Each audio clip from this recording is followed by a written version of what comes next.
اور تو تیسرا بڑا جو سوال ہے جی وہ یہ اسی سے کہ اگر یہ ریاست تسلیم کرتے ہیں تو آپ ہی کے اس سوال کا میں جواب دیتا ہوں کہ محنت کرنے کی ضرورت ہے، مزید سفارت کاری کی ضرورت ہے، تاکہ جو مقبوضہ علاقہ ہے، مقبوضہ فلسطین ہے، اس میں جو 7 لاکھ اسرائیلی آباد ہیں ان کو وہاں سے واپس اسرائیل بھیجا جائے، کیونکہ وہ وہاں آئیں گے اور وہ ان کو فلسطینیوں کو بے گھر کرتے رہتے ہیں، ان کو دھمکاتے رہتے ہیں، ان کا قتل ہوا۔ آپ کو پتہ ہے کہ اکتوبر 7 2023 سے اب تک مقبوضہ فلسطین میں 1000 کے قریب لوگ جو ہے مارے گئے ہیں، ان کو مارا گیا ہے باقاعدہ، اور ان میں سے بیشتر جو ہے وہ سیٹلرز نے مارے ہیں، اور پولیس جو ہے ان کو کسی قسم کا کوئی تحفظ، یا اسرائیلی فوج جو ہے جس نے قبضہ کیا ہوا ہے وہ ان کو کسی قسم کی کوئی مدد نہیں کرتی۔ دوسرا یہ ہے کہ کیا یہ ریاست جو ہے اس کی کوئی ڈیفائنڈ سرحدیں ہوں گی یا نہیں ہوں گی، کوئی ایک ڈیفائنڈ ٹیریٹری ہوگی یا نہیں، کیا غزہ اور اس کے درمیان، مغربی کنارے کے درمیان کوئی پل ہوگا، کوئی راہداری ہوگی؟ سر آپ کی بات سے یہی سمجھ میں آ رہا ہے کہ یہ سٹارٹنگ پوائنٹ ضرور ہے، جیسے آپ نے کہا کہ ایک حد ہے جو عبور ہو گئی، وچ از گڈ، لیکن اس کے آگے بہت کام کرنا پڑے گا۔ لیکن سر آپ کی موجودگی کا فائدہ اٹھاتے ہوئے جو آپ بات کریں کہ ایک حد ہے جو عبور ہو گئی، میں نے ایک ڈیبیٹ دیکھی ہے اور میں چاہتی ہوں کہ ضرور آپ سے اس کے اوپر سوال کیا جائے کہ جب ہم بات کرتے ہیں 2 ریاستی حل کو قبول کرنے کی یا فلسطین کو ایز اے اسٹیٹ ریکگنائز کرنے کی، تو سر پاکستان کے اوپر اگر یہ معاملہ آتا ہے اور ہم کہتے ہیں کہ ہم 2 اسٹیٹ سولوشن کو مانتے ہیں، تو پھر سر کیا بائی ڈیفالٹ ہم اسرائیل کو بھی تسلیم نہیں کر رہے؟ نہیں، یہ ساری دنیا تسلیم کر رہی ہے۔ مطلب یہ کہ پاکستان جو ہے اس سے کبھی بھی پاکستان نے راہ فرار نہیں اختیار کی۔ اس کی وجہ یہ ہے کہ میں آپ کو بتاتا ہوں کہ جو اسلامی تعاون تنظیم ہے، جو عرب لیگ ہے، جو GCC ہے، یہ تمام مسلمان ممالک بیک زبان یہ کہتے ہیں کہ 2 ریاستی فارمولہ ہونا چاہیے۔ تو یہ ایک طریقے سے آپ نے مطلب ہے بالکل صحیح نقطہ اٹھایا کہ اس سے آپ انڈائریکٹلی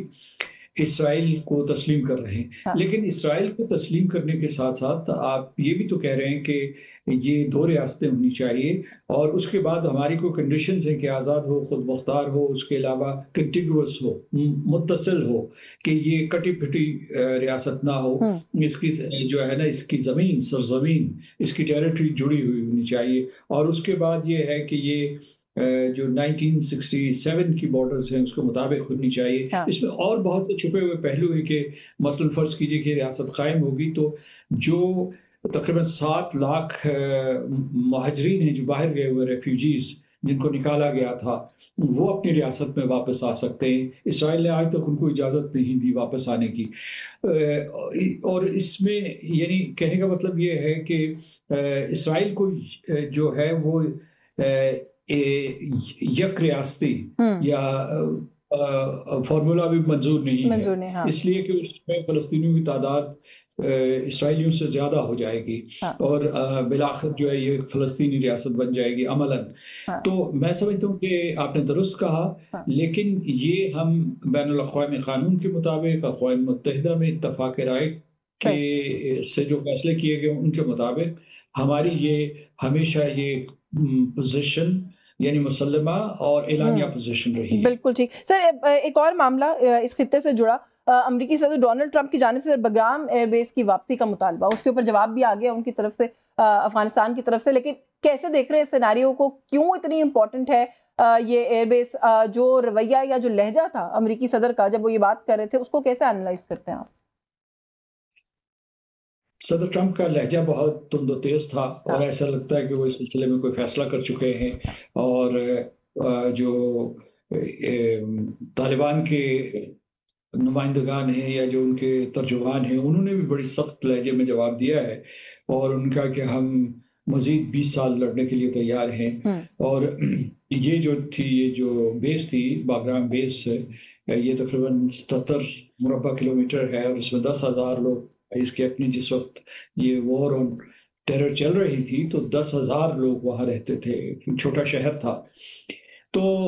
میرا نہیں خیال کہ افغانستان اتنی جلدی تیار ہو جائے گا یا کسی صورت میں تیار ہو جائے گا کہ اپنی ساورن ٹیریٹری کا ایک حصہ دوبارہ پھر امریکہ کو دے، اور اس کے کئی قسم کے ان کے مطلب خدشات ہیں، اس کے کئی مضمرات ہیں، تو وہ ان سے واقف ہے۔ اچھا، اب یہ سوال پیدا یہ ہوتا ہے کہ صدر ٹرمپ نے ایسا اعلان کیوں کیا، اور کسی ملک کا صدر جو علیہ اعلان یہ نہیں کہتا کہ جناب میں اس لیے یہ بیس لینا چاہتا ہوں۔ ان کا ایک جواز یہ کہ ہم نے بنائی تھی، لیکن اگر آپ ماضی میں جائیں تو یہ سوویت یونین نے بنائی تھی جس وقت انہوں نے افغانستان کے اوپر قبضہ کیا تھا۔ ٹھیک ہے، انہوں نے اسے ماڈرنائز کیا ہے، اس کی توسیع کی تھی، تو لیکن وہ کہتے ہیں کہ ایک تو یہ ہماری ملکیت ہے، کیونکہ وہ یہاں $7.5 بلین کے ویپنز بھی چھوڑ گئے تھے، sophisticated weaponry defence plate form چھوڑ گئے تھے، جو اب یا تو